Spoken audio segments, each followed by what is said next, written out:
naisega kokku sain, siis ma küsisin, kui külm on.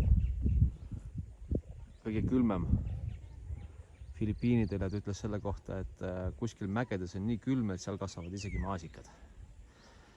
Ja see oli mulle muidugi, et Eestis on see maasikad nüüd kõige soojemal aasta ajal ja seda on ka täpselt niimoodi paar nädalat, on ju. No. Aga tegelikult siin seda maasikat rohkem saab nii vaadata umbes nagu eksootilist looma loomaaias. Selle maasikafarmil tegelikult on väga palju muid taimi, mis siin kasvavad vähekene paremini kui maasikad. Aga hetkel oleme kuskil mingi 800-900 meetri peal, siin on vähekene rohkem tuult ja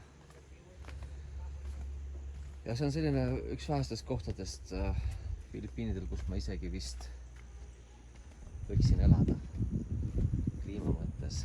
Tunnen enam-vähem inimesena. Muidu on niimoodi, et kui uksest lähed välja või autos, siis lähevad klaasid uduseks. No.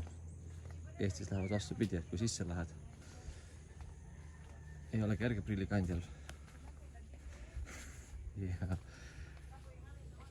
Ja kogu aeg on ikka päevas ikka 3-4 korda võtan külma duši ja vahetan T-särke ja noh. Aga tegelikult veebruar on väga mõnus kuu siia tullekuks.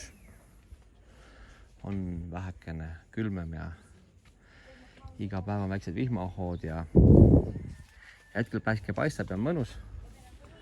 Aga tegelikult kui päikest ei paista ja vihma sajab, on isegi veel mõnusam olla. Nii, vaatame, mis taimed siin kasvavad.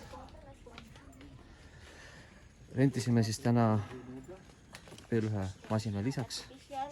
Siis umbes 60-70 eurost sain sellise minivänni, kus Eestis pannakse arvatavasti siis kuni 9 inimest sisse, siin pannakse kuni 18. Ja võtsime siis terve pere sõitu. Ja vaatame, kas jõuame randa välja ka.